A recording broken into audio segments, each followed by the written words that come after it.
కాలువ బ్రిడ్జులు కట్టినా అన్నాడు, కాలువలు దోవలే. కాలువలు దోతి పంచాయతీ ఎక్కడిది?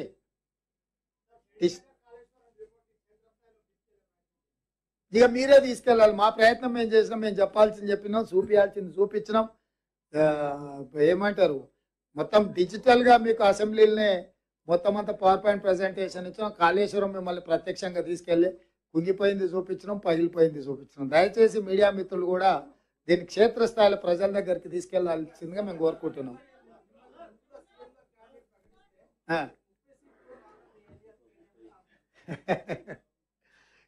ఏదో పాపం అవుట్ సోర్సింగ్ పర్సన్ అయినా మేనేజ్మెంట్ కోటాలు వచ్చిండు. ఎవడైనా పార్టీ ప్రెసిడెంట్ ఉన్నాడు అని అంటే మోర్ ఆర్ లెస్ ఆ వ్యక్తి ద్వారా ఎన్నికలకు పోతాం ఎక్కడైనా, అంతేనా? వాళ్ళ నాయన పార్టీ ప్రెసిడెంట్, నేను ఒక పార్టీకి ప్రెసిడెంట్, కిషన్ రెడ్డి ఇంకొక పార్టీకి ప్రెసిడెంట్. పార్టీ ప్రెసిడెంట్ అంటే పార్టీకి పెద్దనే కదా. 80 శాసనసభ సమావేశాలలో నేనే పోయి మీటింగులు పెట్టినా కదా మా మిత్రులతో పాటు కలిసి. ఇక ప్రకటించేది ఏంది? ఏది? నువ్వు చెప్పు, నువ్వు సీనియర్ జర్నలిస్ట్గా నీ ఎక్స్పీరియన్స్తో చెప్పు వెంకటరాజ్. కుర్సీకి పోటీ తప్పు లేదు. పార్టీ ప్రెసిడెంట్ అంటే ఏంది అంటున్నాను. పార్టీ ప్రెసిడెంట్ అంటే ఏంది? హెడ్ ఆఫ్ ద ఇన్స్టిట్యూట్ అనే కదా. So head of the institute నేనుండి ఎలక్షన్ చేసినాము, వాళ్ళ నాయన అవతల నుండి ఎలక్షన్ చేసిండు. ఈయన ఆయన స్లీపింగ్ ప్రెసిడెంట్ అని, ఈయన వర్కింగ్ ప్రెసిడెంట్ అని ఈయన పెట్టారు కదా. ఏమైంది రిజల్ట్? కాబట్టి అమెరికాకు వారిపోయిండు అని మీరు అందరు అనగానే మళ్ళీ వెనక్కి వచ్చిండు పారిపోయి. అది కప్పిపుచ్చుకోవడానికి వస్తేనే ఏదో ఒకటి మాట్లాడుతుంది. పాపం నువ్వు ఎప్పుడు కేటీఆర్ని అంత సీరియస్గా తీసుకోకు, నేనైతే తీసుకుంటలేను.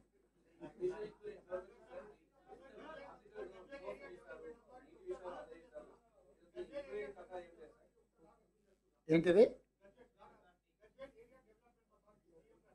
అవునా? నీ సజెషన్ ఏంటి? నువ్వు సజెస్ట్, మేము ఇప్పటివరకు పెద్దగా ఆలోచన చేయలేదు దాని మీద. నువ్వు సజెస్ట్ చేస్తే డెఫినెట్గా పరిగణలోకి తీసుకుంటాం.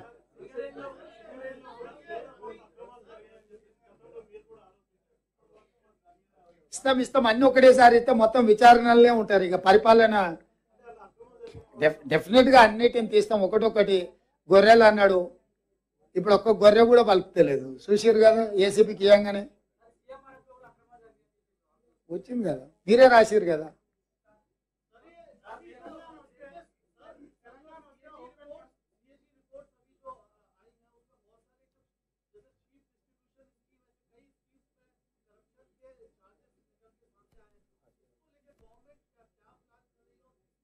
इस पूरे मामले की इन्वेस्टिगेशन को आगे ले जाएंगे। अभी गवर्नमेंट हर चीज में जो हमारे सामने आए हम तो कार्रवाई शुरू किए।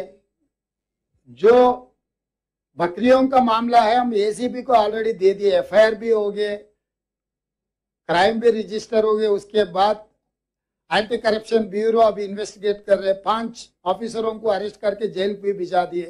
वो एक दिन का मामला नहीं है। वो बिहार में जो घोटाला हुआ ना, ये इनके उनके छोटे भाई है। ये वहीं धीरे धीरे वहीं जाएगा।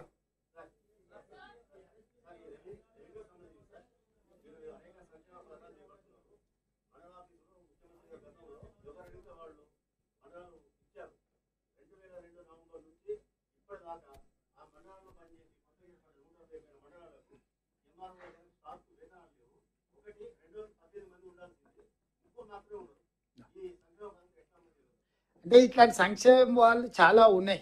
వాటి మీద ఒక సైంటిఫిక్ మెథడ్తోని నిర్ణయాలు తీసుకొని వాటిని రేషనలైజ్ చేస్తాం. పరిపాలనకు అవసరమైన నియామకాలు ఇప్పుడు కొత్తగా ఏదైతే చేపడుతున్నామో అన్ని డిపార్ట్మెంట్లలో ఉన్న ఖాళీలను అన్నిటిని కూడా తెప్పిస్తున్నాం. పబ్లిక్ సర్వీస్ కమిషన్కి ఇచ్చి నియామకాలు చేపడుతున్నాము.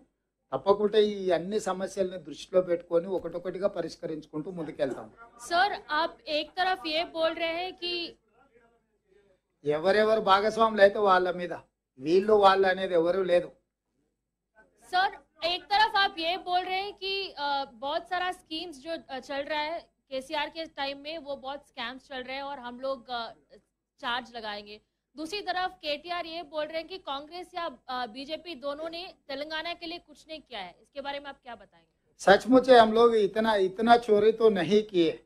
उनके परिवार जितना चोरी किए, अगर 100 साल भी हमको मौका दिए तो ऐसे काम नहीं करते। तो इसीलिए केटीआर ने सचमुच कहा, इतना चोरी तो किसी ने किया, उनके परिवार से कोई मुकाबला भी नहीं कर सकते, चोरों से हमको क्या लेना देना है। तो हम सही तरीका से हम सरकार चलाएंगे। जितने भी हम लोग वेलफेयर एंड डेवलपमेंट के बारे में हम लोग चुनाव से पहले जो वादा किया था, हमारे इलेक्शन मैनिफेस्टो है, वो हिसाब से हम सरकार चलाएंगे। हमारे तजुर्बा बहुत लंबे है, आपको भी पता है।